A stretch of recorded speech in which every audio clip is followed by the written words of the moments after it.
அகர முதல எழுத்தெல்லாம் ஆதிபகவான் முதற்றே உலகு அனைத்து புகழும் ஆதிபகவான் ஒருவனுக்கே. அலிஃப் லாம் மீம்.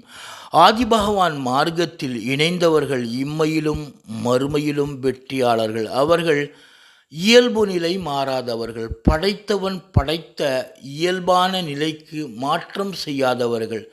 தன் மனைவியின் முன்துவாரத்தை பயன்படுத்துவது இயல்பு நிலையாகும். இதை விடுத்து தன் மனைவியின் பின்துவாரத்தை பயன்படுத்துவது ஷைத்தானுடைய செயலாகும் என்று திருக்குரானும் அதைத்தான் குறிப்பிடுகிறது, திருக்குறளும் அதைத்தான் குறிப்பிடுகிறது.